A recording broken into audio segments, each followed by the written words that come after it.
You're listening to Sweep the League.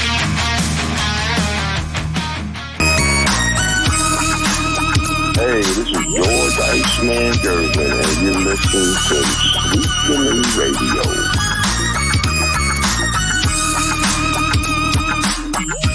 What is up, everybody? Sweep the League is gone for Manic Monday. We're waiting for a couple of the guys to come in, but first off, we've got a couple of shout-outs we want to give. We want to show you the previews to a couple of podcasts that are joining the network. One of them is the Best Boys podcast. As I try to get used to this whole new mirror thing that we've got, this whole new image thing we've got going.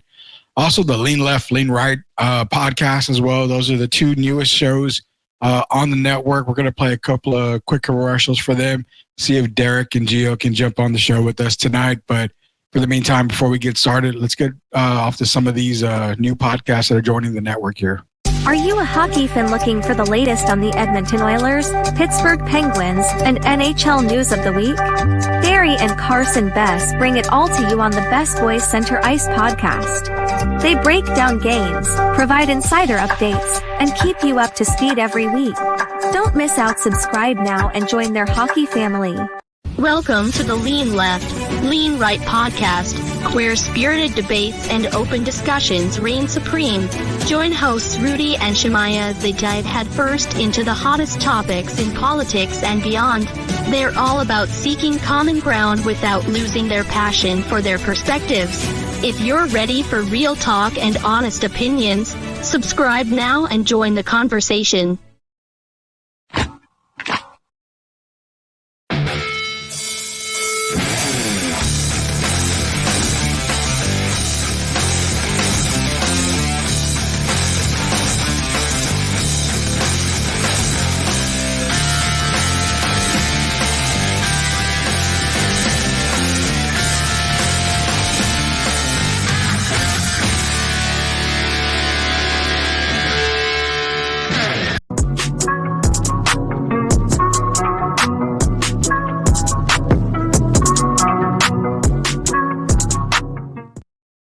As you can see, Derek Irvin getting ready to be entered into UTSA Hall of Fame. It's going to be on October 18th over at Pedrati's Ranch. You can get tickets to it to attend the Hall of Fame ceremony for Derek Irvin, amongst others for UTSA. It is their second class. Our very own Derek Irvin will be going into UTSA Hall of Fame October 18th. Now, October 19th, UTSA does play a home game. We will be there covering that home game. It'll be myself. It'll be Shemaya. It'll be Derek Irvin as well, as he's also going to be, I think they're going to honor all the Hall of Famers that game as well. So be sure to join us on October 19th for that UTSA football game. Welcome again to the Monday night edition of Sweep the League. Right now, it's just me. We're waiting to see if Coach Gio or Derek Irvin can join us tonight. But if not, we got you covered regardless, man. The NBA's tipped off already. Your San Antonio Spurs, we'll look at the game here in just a little bit. They got about a minute and 26 left in the fourth quarter. They are trailing the Thunder 109-102, but again, they're without Chris Paul, Victor Wembanyama, Devin Vassell, obviously. They're out with a lot of guys there, so we're going to check on some of the scores for the NBA. Also, big football weekend, man. You had Bama going down, Tennessee going down, just upset weekend. Probably good for the Horns not to play this past weekend. But they got a big game coming up. We're going to have to preview that later on this week. Also, NFL action tonight. You do have Kansas City going up against New Orleans. We'll get the score for that here in just a little bit. Also kind of recap some of the games that did happen over the weekend here. So why not? Let's get started with, we'll go to some college football coverage first.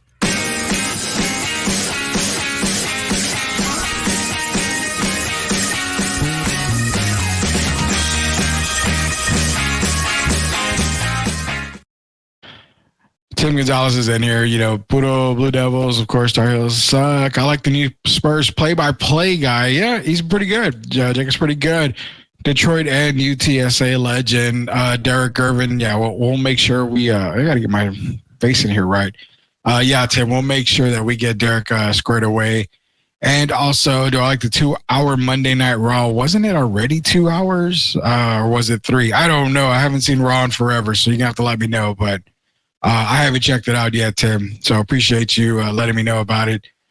College football this past weekend. We're going to go in through the top 25 games. We're going to see Some of the scores, we had a whole lot of upsets in a way. We're going to go through a couple of here. I'm just going to present the screen because we got to go through the screen here. I want to get through some of these games, give you a little bit of take on what we're witnessing here. So, of course, you saw Missouri. Now, if you guys remember on the Friday night show with myself and Coach Gio, we talked about the Missouri A&M game. I did mention to Coach, I was like, hey, the thing is that this is about the time of year we see Missouri, they coming in 4-0. Everybody's thinking high of them. They're a top 10 team. This is about the time of year where you start to see them falter. They ended up faltering bad against Texas A&M. Wingman had 276 yards. Moss had 138 on the ground with 3 touchdowns. A&M just took it to Missouri. That was another top 10 team that went down this weekend. SMU taking care of business over Louisville, taking the Mustangs to 5-1. I'm assuming the Mustangs are probably going to be ranked. We got to get to the new rankings, but they're playing really good. SMU going through the other scores. Penn State, no problem over UCLA, 27-11. Georgia, no issues with Auburn. We figured that Auburn would give them a little bit more trouble than they did. They ended up handling the Tigers pretty easily, 31-13. Our team, our sweep the league team, the Indiana Hoosiers, taking on Northwestern. They go to 6-0. I believe they're number 18 in the latest rankings. We're going to get to the rankings here after we cover the scores. 41-24. Ohio State beats Iowa 35-7 as they continue to march into the top 3. Ole Miss takes care of South Carolina surprisingly very comfortably, 27-3. Bama goes down in Vandy, 40-35. The big upset of the weekend. Clemson takes care of Florida State, 29-13. Boise State and Genty. Oh, my God, this kid is a beast. We're going to be talking about him all week here. They take care of Utah State, 62-30. Iowa State takes care of Baylor, 43-21. Michigan with another L there, 27-17 as they fall to Washington. Tennessee loses to Arkansas. Another big game, big upset there. Minnesota beats number 11 USC. Miami with the comeback of the night there in California. They win 39-38. Are they the best team in college football? We're going to have to go over that as well. Other games, we did see Syracuse beat UNLV 44-41, and Oregon did take care of Michigan State. Those are Thursday and Friday games. So Oregon did take care of Michigan State 31-10. I want to get into the rankings now. So let's pull up the rankings here for college football. The latest AP poll rankings, AP top 25 rankings. Your Texas Longhorns, number 1. Ohio State moves up to number 2. Oregon with a big jump to number 3. Penn State at 4. Georgia is Idaho at 5. They stay there. Miami goes up to number 6. Bama falls from 1 to 7. Tennessee goes from 4 to 8. Ole Miss jumps to 9. Rounding out your top 10 is Clemson.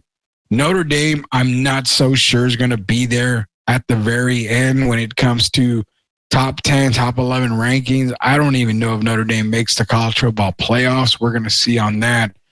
Iowa State, LSU, BYU, Texas A&M round out the top 15. You see Utah, the Utah Utes there. Derek Irvin's pick in the Big 12. They're sitting at number 16. Boise with a nice jump to number 17.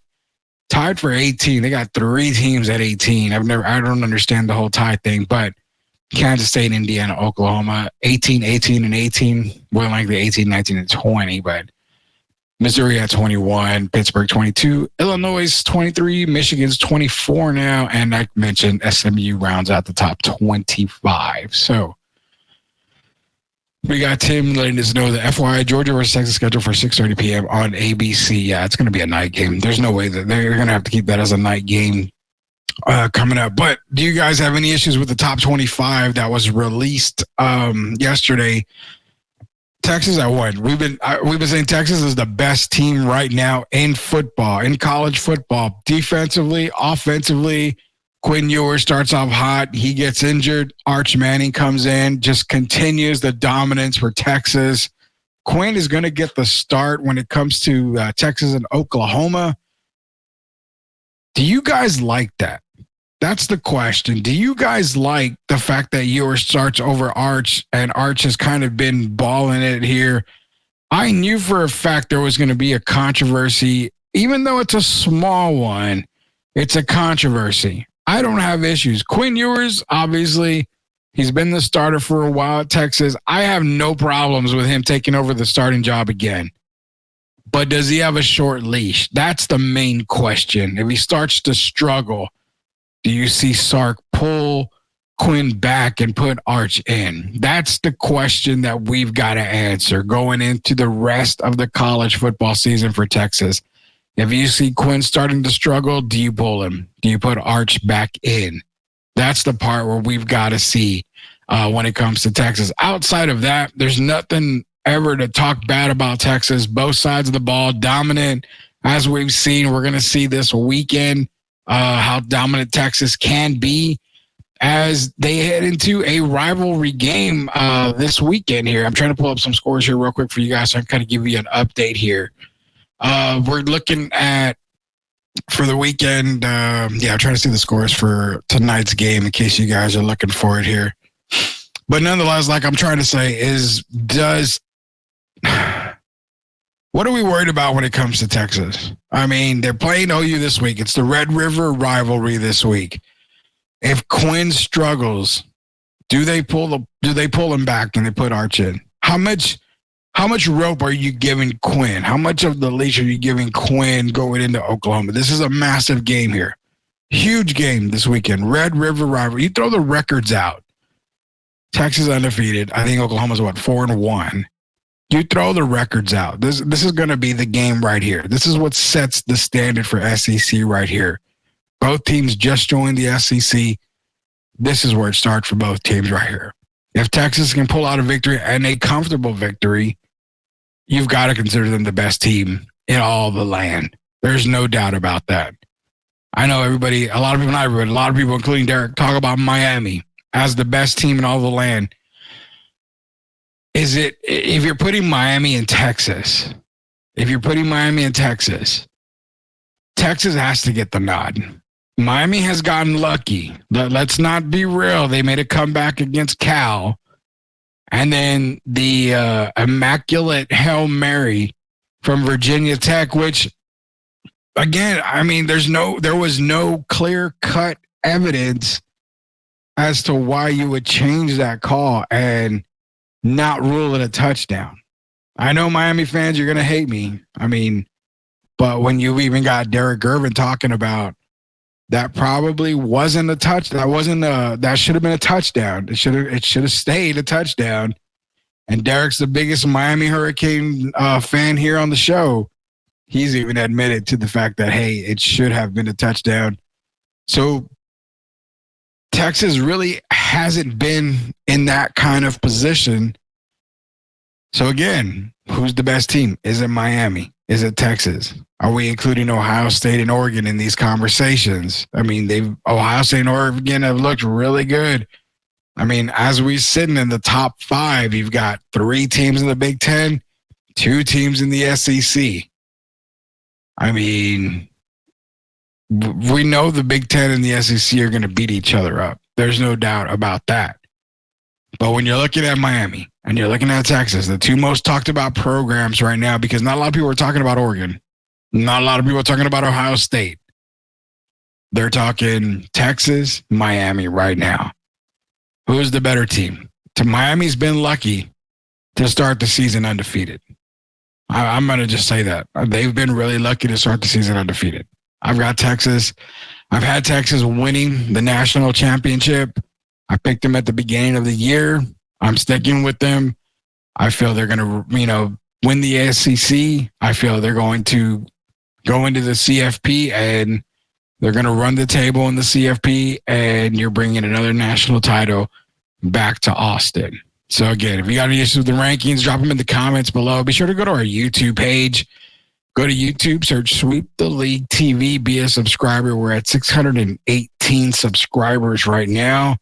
So I want you guys to go out there, be a subscriber. We've got a massive weekend, huge weekend coming up this weekend. as we're going to be at Big Texas Comic Con. It's going to be myself, Shemaya. I believe Derek's going to be there on one day. I believe it's Saturday. He's going to be there. We're going to have some collaborations with other guys who run podcasts. It's going to be a fun-filled weekend. A lot of celebrities. Ralph Macchio, William Zabka. Jacob Eric's going to be there. I heard you want some tickets, man. Congratulations. This is what everybody starts watching. Hey, man, everybody's watching the Spurs game. It's preseason game number 1. It's on TV. We're going to get into some of that here as that game's just about finished up or are finishing up right now. But congratulations to Jacob Eric. He won tickets to Big Texas Comic Con. But yeah, we're going to be out there this weekend. Be sure to join us. It's going to be myself. Like I mentioned, Shemai is going to be out there this weekend. Derek Irvin should be out there one day. So we're going to have a whole lot of fun, man. Enjoy it this weekend here. It's going to be a blast, man. We're going to take a little commercial break. When we get back, we're going to talk NFL. Also, a little bit of NBA. It's Rudy Campos Jr. Sweep the League. We'll be back.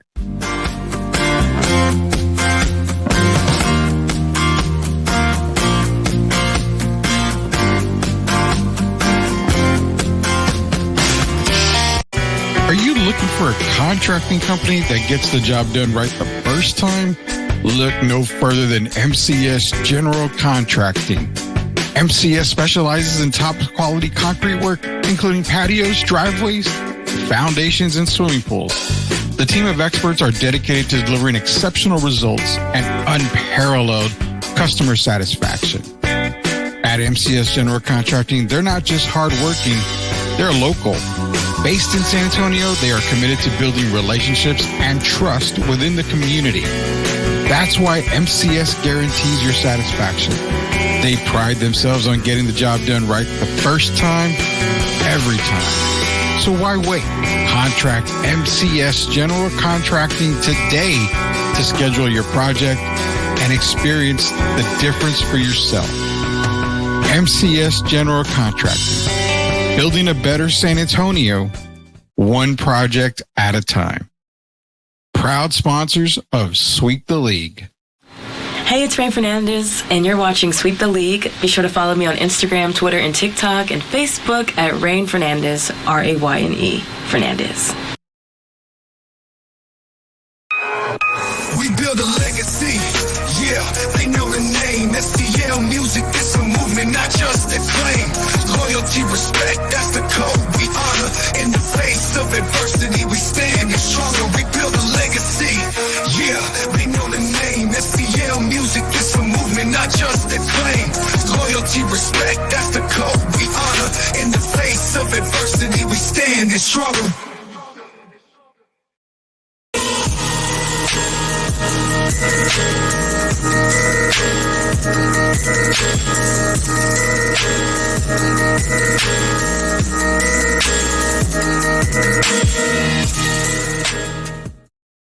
All right, welcome back to Sweep the League. Rudy Campos Jr., Coach Gio is off tonight, as well as Derek Irvin. They should be back tomorrow. Also, we've got a special guest on Wednesday. We kind of promoted it a little bit today. We're going to get the confirmation, but it looks like Wednesday night, we're going to be going live at our normal time of 9 o'clock. We might have another NBA champion, former NBA champion, joining us here on Sweep the League. So be sure to be a subscriber so you get notified on our YouTube page. Go to YouTube, search at Sweep the League TV. Be a subscriber, man. We got another great guest coming up. Plus, we got Comic-Con, Big Texas Comic-Con this weekend. So you don't want to miss anything as we get dropped here. NFL coverage, man, tonight. You've got the Chiefs. You've got the Saints. Right now, Chiefs are ahead in the third quarter with 1:43 left in the third. 16-7. Mahomes has 216 yards. Derek Carr struggling, 85 yards passing, 1 touchdown. Rashid Shaheed with 2 receptions, 58 yards and a touchdown. Kareem Hunt, he's got 65 yards of rushing and 1 touchdown on the ground. I believe he has a reception for a touchdown as well. So that's going on tonight. But let's get into some NFL coverage here. Over the weekend, you had the Jets and the Vikings over in London. Oh, man, something's wrong with the Jets. I don't know if it's coaching, needs to be changed. Robert Saleh probably should not have made the trip back to the United States. They probably should have left them there. Nonetheless, they need to make some moves quick here, whether it be for Devontae Adams or somebody. They got to make some kind of move outside of coaching. Unless they want to make the coaching move, then I would say make that coaching move because you're still pretty early in the season. I don't think Aaron Rodgers is that guy. I picked him to win the AFC. I picked him to be the AFC reps in the Super Bowl. I'm going to stick with my picks. I don't normally change my picks. I mean, I have the right to pick another team, but right now I'm sticking with my pick.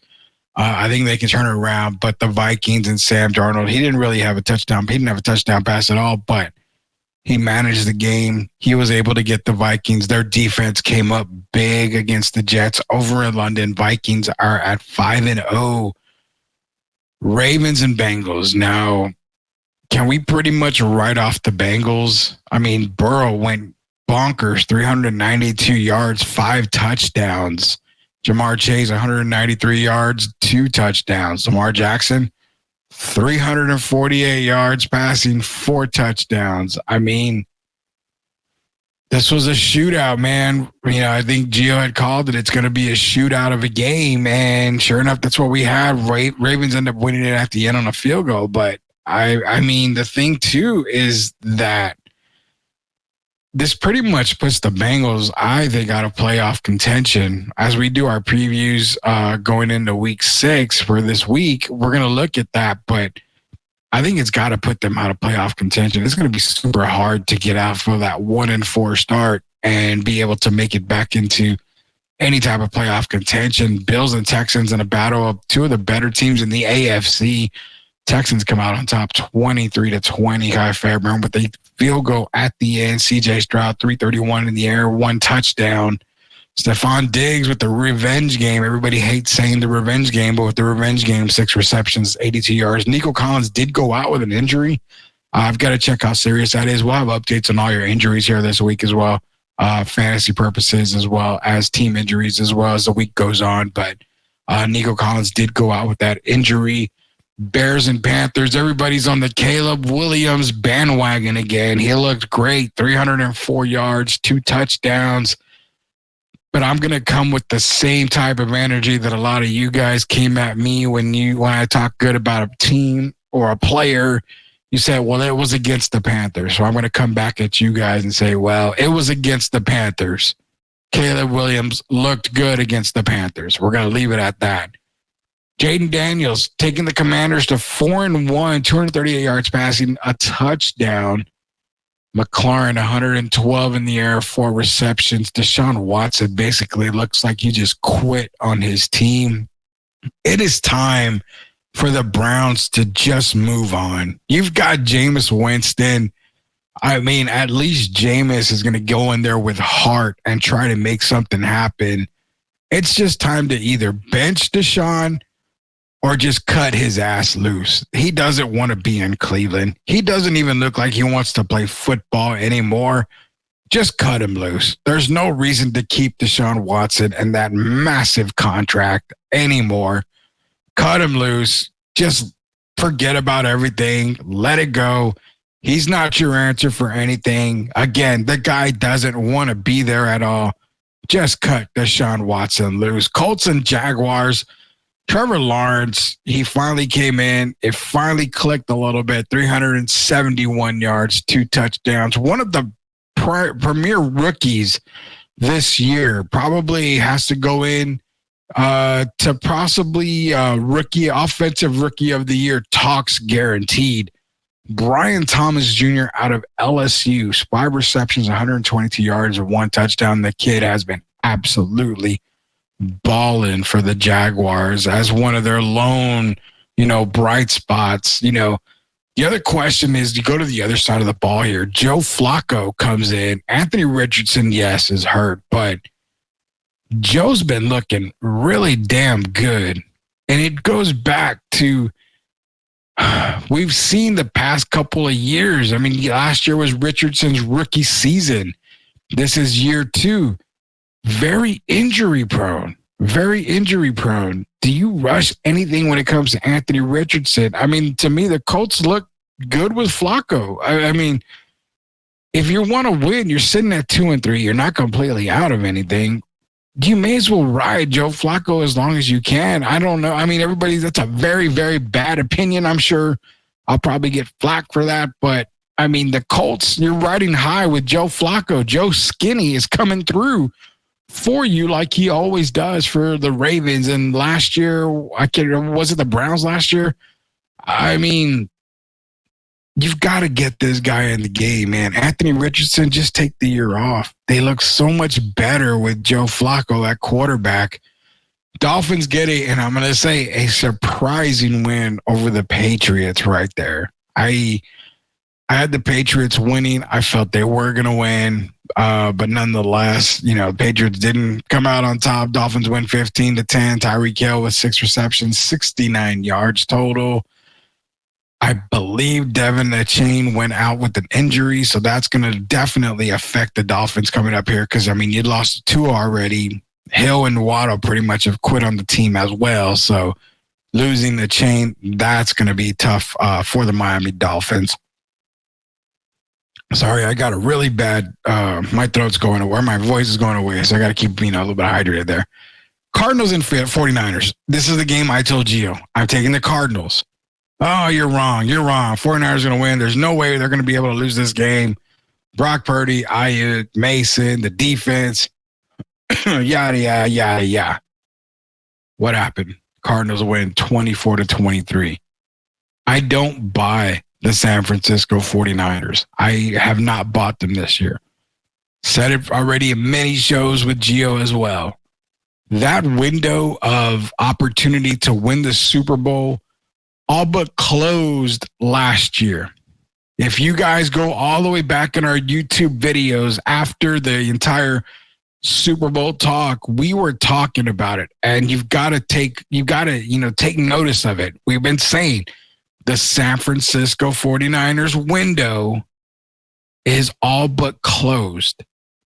Their championship window, not the playoff window, their championship window is all but closed and shut.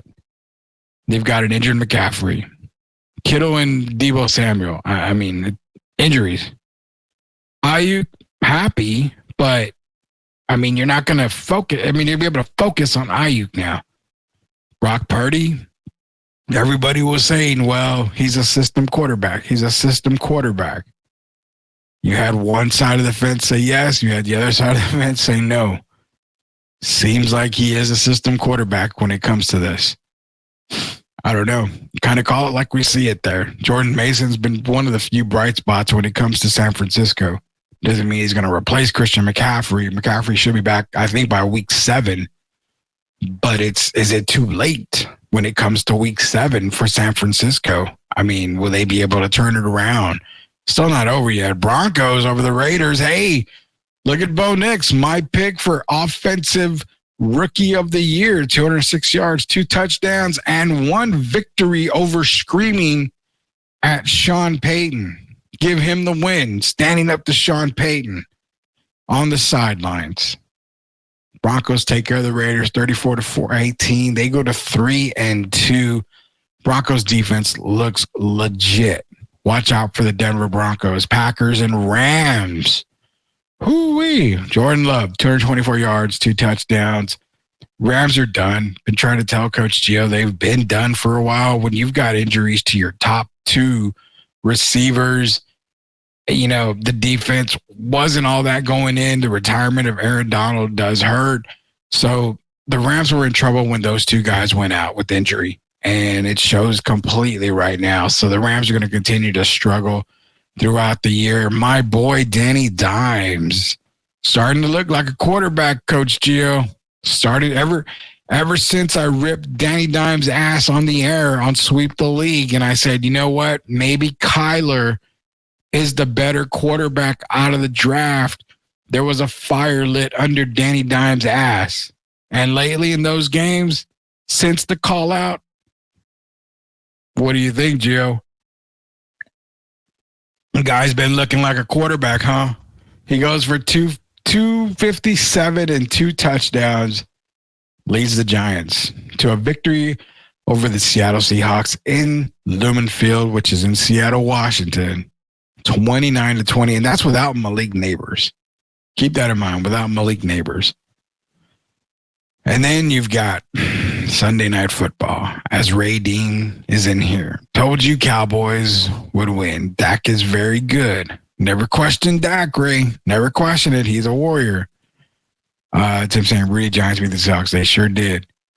Never questioned Dak as a warrior. Never questioned it. White Ray, I mean, go back to past videos. I'm the one that said they have to sign Dak. They've got to sign him.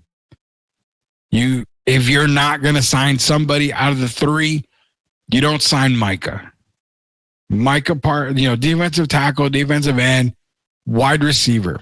To me, those are the two easiest positions of the three to fill through the draft or through free agency. You don't sign one of those other guys, either Micah or CD. You already signed CD. You signed Dak. I get it. You know what? Dak may not be the absolute best option at quarterback, but you're never going to get a Burrow. You're never going to get a Mahomes. You're never going to get a Herbert. You're not going to get any of these other guys. You may as well. You're not going to get a Jared Goff. Guys that are winning consistently right now. You're not, I say that about Burrow. Burrow's 1-4, but still, the superstar item that Burrow has. You're not going to get one of these top tier quarterbacks. The only way to get them is through the draft. So until you draft that guy, you just sign who you have. Dak is what? Second in MVP voting last year. He's having a decent year this year. Sure. The Cowboys are 3-2. I get it. Completely get it. But it's a very, very, very shaky 3-2. They've got a big, I want to say 5-game stretch here, but we're going to go a step further when it comes to the Cowboys. They've got a big 6-game stretch here. They've got Detroit coming up. Then they go on bye. Bye couldn't come at a better time. They come back with San Francisco, Atlanta, Philadelphia, Houston, Washington. You're talking 5 games right there against some of the better teams in the league. Not in the conference, just in the league. You still got Detroit. That's 6 games right there, including the bye. But even after those 6 games, you've got the New York Giants, who you beat 20-15 in New York. But the Giants are playing a lot better lately. Then they get lucky. They get the Cincinnati Bengals after the Giants. Bengals haven't been playing well at all. So they've got to take care of business. Let's talk about the 7-game stretch they've got. Starting with Detroit. Very tough game. Do you see them winning against Detroit? That's a tough one. That's a toss-up.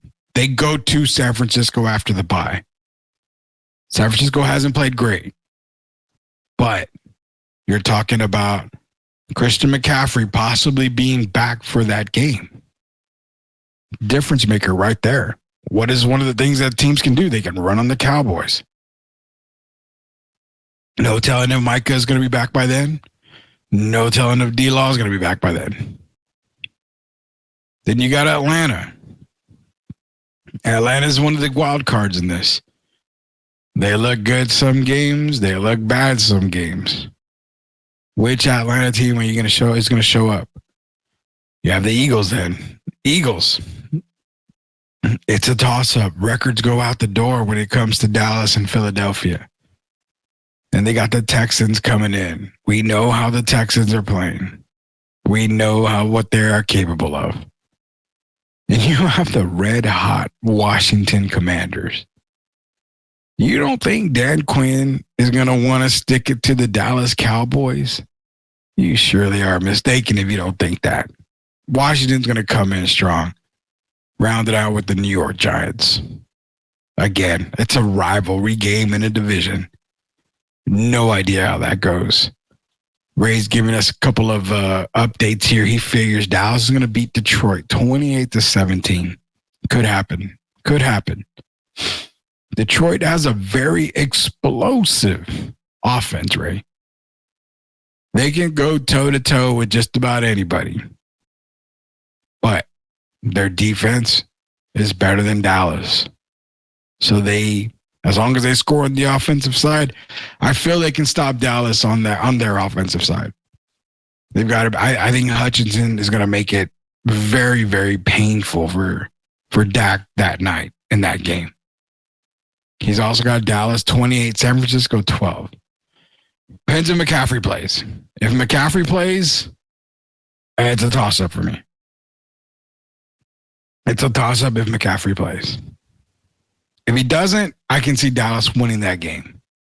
I would say maybe 28-20, 28-24, or something like that. I don't think it's 28-12. I don't think they hold them to just really field goals at all. There's really I don't see them holding them to field goals at all. Just field goals. I think San Francisco does get in the end zone. Ayuk will probably get a touchdown in there. Jordan Mason, I'm sure, would be able to run on Dallas as well. So you got to keep that in mind. But, as mentioned, this next 7-game stretch for the Cowboys, that it does include a bye week in there, it's big. I mean, the end of the season, they're fine. They have Cincinnati, Carolina, Tampa Bay, Philadelphia, Washington. They get a 3-game area right there where you got Cincy, Carolina, and Tampa Bay. All 3 teams are kind of playing. I mean, obviously the Bengals and the Panthers playing terrible, but Tampa Bay is one of those teams you just really don't know. I mean, you don't know what they get. He's telling me that Bland will be back for week 6. Parsons back by week 6. Give my boys love. Ray, I'm giving the Cowboys love. Gio's the one that said that they're not making the playoffs. Gio said they're probably going to win maybe 6 games total, 6-7 games total. Me and Derek had them winning 10 or 11, possibly. But, we show love to everybody, but we also call it the way we see it. You cannot deny, even as a Cowboy fan, you've got to take the Cowboy blinders off. You've got to take those sunglasses off. And you've got to see that this next stretch of 6 to 7 games is brutal for the Dallas Cowboys. And in the first 5 games, they haven't looked good at all. They've looked terrible. The 2 games they looked really good in was against Cleveland to start the year. And I mean, can you really say they look good against the Giants? I mean, not really. They really haven't looked good against the Giants at all. They've just looked good against one team, and that was Cleveland. And Cleveland is nothing to write home about. Yeah, so Tim saying this Sunday is the biggest opponent the Cowboys will face this Sunday. Yeah, I mean, well, this is the biggest one to start with. I think is the biggest one is this Sunday with Detroit. The season has been kind of chaos. It really has. It's been a chaotic season, but don't worry or to put too much on it because you see a lot of teams are struggling, man. Tons of teams are struggling right now. San Francisco is struggling. Yeah, they don't have McCaffrey, but they're struggling out the gates. You've also got, who's another one? The Bills, I mean, they're 3-2. They have the same record as the Cowboys. They look a lot better than the Cowboys do, but I mean, you can consider them on a struggle. The Bengals are struggling. I mean, that's another team that technically is struggling on the year. I mean, we expected a whole lot. The Jets are 2-3. That's another struggling team. So this whole season, both NFL and NCAA, it's been chaotic all the way around. As you can tell, you see the Saints and Chiefs games, 12 minutes, 20 seconds left in the fourth quarter. Really close game. Chiefs have the ball 16-13. Chiefs on top of the Saints. When we get back, we'll talk a little bit of NBA basketball as it's ready to tip off already. Preseason has tipped off. Your San Antonio Spurs were on the court tonight. We'll do a little bit of recap of that here on Sweep the League. Rudy Campos Jr. for Coach Gio, Derek Irvin. They'll be back tomorrow, hopefully. Let's end this show on the right step here. We're going to talk some NBA basketball on the way back. Rudy Campos Jr. will be back.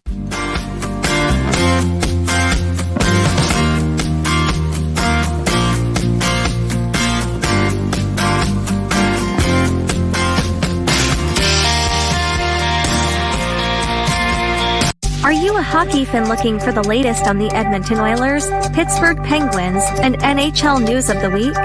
Barry and Carson Best bring it all to you on the Best Boys Center Ice podcast. They break down games, provide insider updates, and keep you up to speed every week. Don't miss out. Subscribe now and join their hockey family. Welcome to the Lean Left, Lean Right podcast, where spirited debates and open discussions reign supreme. Join hosts Rudy and Shemaya as they dive headfirst into the hottest topics in politics and beyond. They're all about seeking common ground without losing their passion for their perspectives. If you're ready for real talk and honest opinions, subscribe now and join the conversation. Pops the mastermind, got the team what we need. 5 rings deep, we the dynasty kings. From the Alamo Dome to the banners we bring. Respect.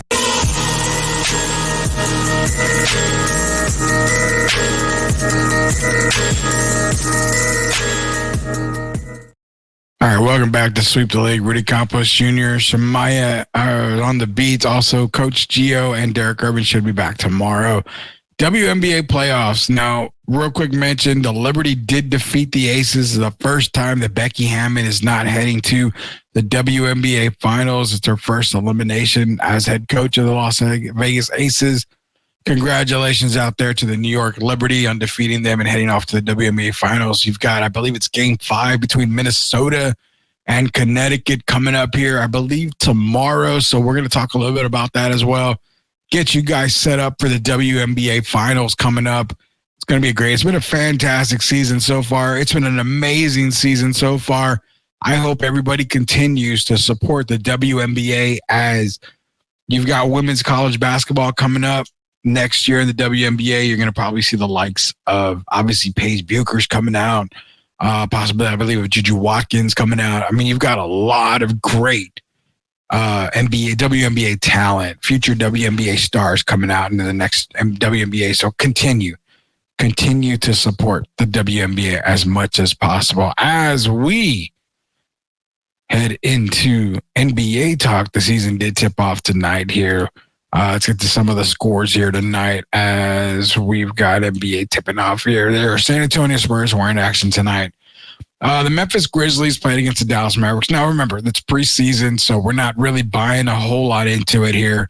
The season's just getting started, so you saw some guys here. I know John Morant hurt his ankle. I believe he'll be okay. Don't expect him to be injured too much. I mean, the ankle, it happens. We'll get some more input on John Morant's ankle as he did sprain it tonight, but the Grizzlies did end up beating the Mavericks 121-116.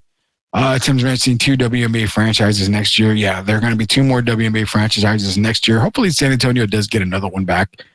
That would be pretty awesome. Rockets and the Jazz in the third quarter. Rockets on top of the Jazz 72-67. You've also had earlier the Magic and the Pelicans. Pelicans squeaked it out 106-104. And not least, you have the San Antonio Spurs in action tonight. Against the Oklahoma City Thunder. Spurs do go down 112-107. Everybody's eyes were on the rookie tonight. Number 4 pick, Stephon Castle. I loved what he did tonight. I saw a little bit of the game, 18 minutes of play for Stephon Castle. 5 points, 2 boards, 3 assists. He did a little bit of everything. There was a play, I believe there was an inbound play for Oklahoma City. Not necessarily underneath the basket, but, he made a play. He got able to knock it off one of the players from Oklahoma City. Spurs got the ball back. I do like his intensity.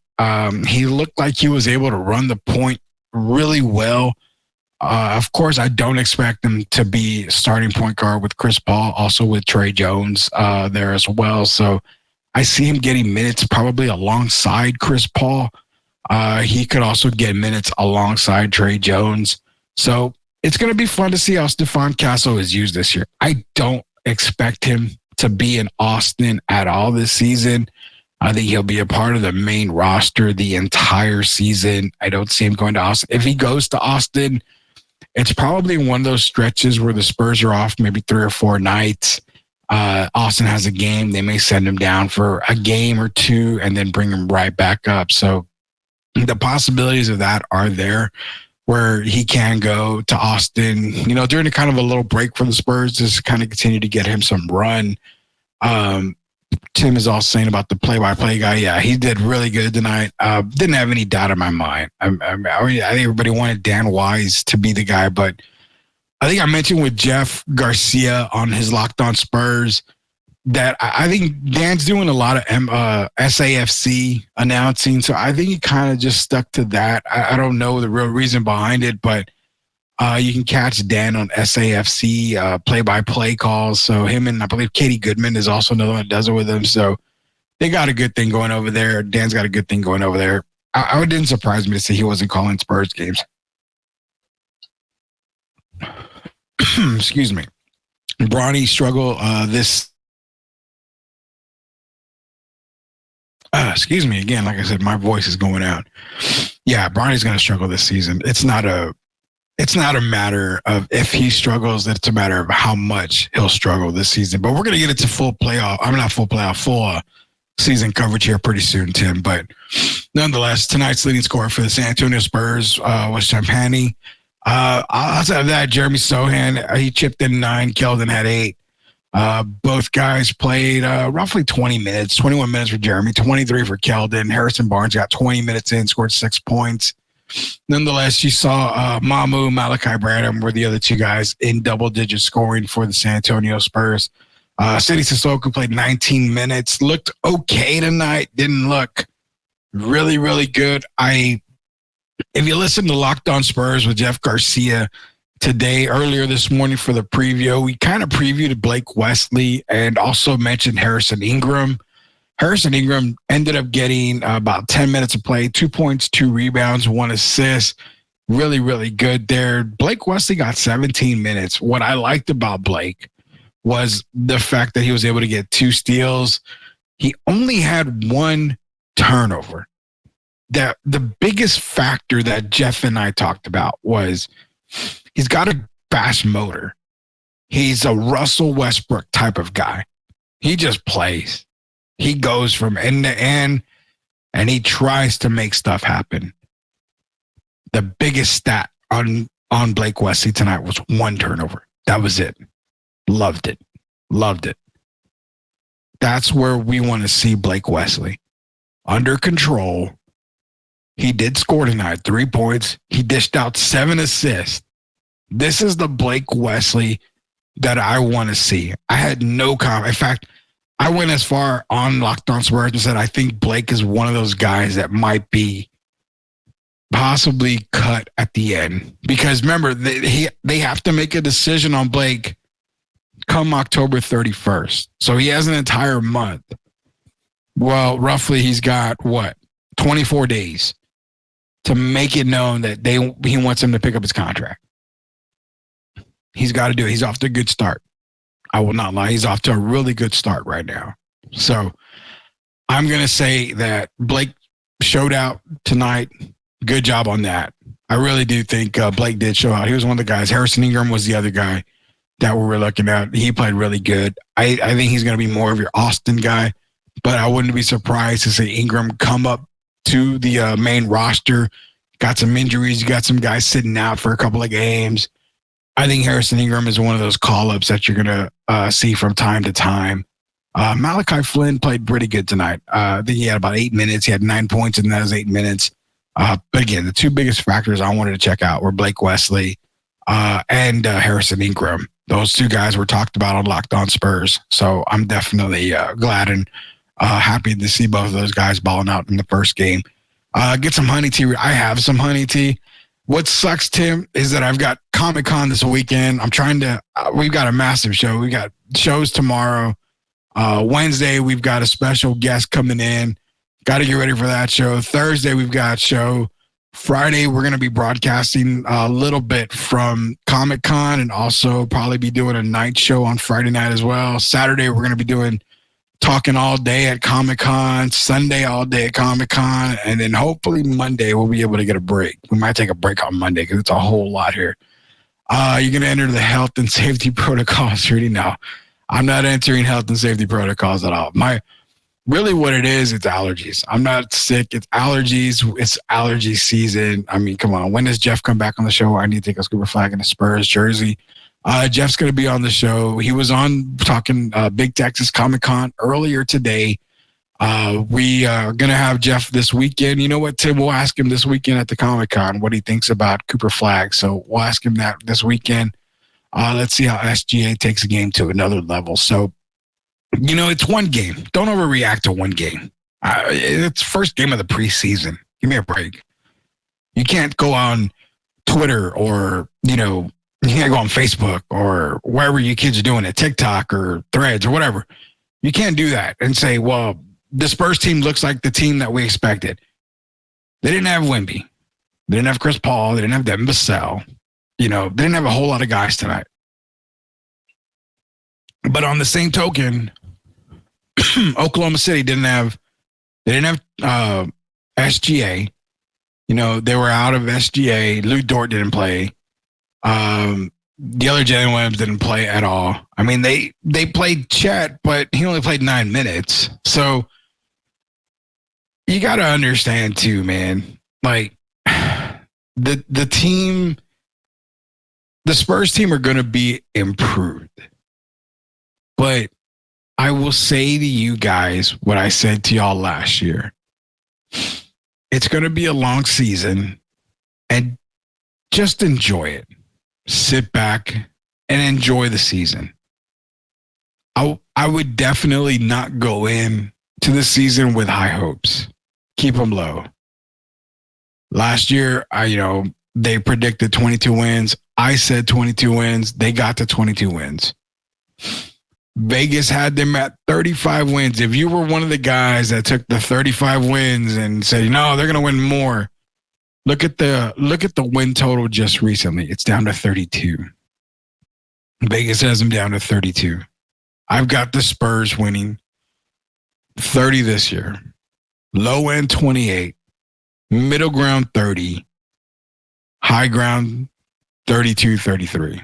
I think 32, 33 is probably the highest that I see them winning. But comfortably, I have them around that 30 win mark. 3-0. 8-game improvement. For like I said the other night, for those, fanboys out there, for the, the bloggers out there and the Spurs, the guys that have a podcast, not Jeff Garcia. I got a whole lot of shit from that. Not Jeff Garcia. But there's a lot of Spurs guys that cover Spurs, and they're high. Hey, you know what? Sell the team, man. You can sell the team, sell how great they are. The addition of Chris Paul, the addition of Harrison Barnes, and Wemby's second year. It's going to be look at it on paper. Just look at it on paper. I mean, you add Chris Paul, you add Harrison Barnes, you added a few more wins. You have the exact same team coming back this season as you did last season. And last year, they were a 22-win team. The West did not get any worse. Sacramento added DeMar DeRozan. Minnesota got way better with that trade. The Phoenix Suns added a point guard. The one piece they needed last year, they added a point guard. You still have the Lakers with LeBron and AD. If you're looking at the West, the Spurs are right around that third worst team in the West, maybe. And if you call me an a-hole or a hater or anything, we at Sweep the League, we call it like we see it, man. Memphis, considering if Ja's healthy, I mean, we don't know about the ankle, but Memphis comes back healthy with Ja and Desmond Bane. That's one team that last year was completely in the medical tent. They're coming back strong. The Pelicans added DeJounte Murray. Another strong team. The only three teams, or actually the only two teams that you could possibly put the Spurs over are Portland and maybe Utah. Maybe Utah. Can't put them above Dallas. Can't put them above Houston. As much as we want to, it's hard to put them above Houston. I mean, last year it took 46 wins or 41, no, 44, 46 wins to get into the playoffs.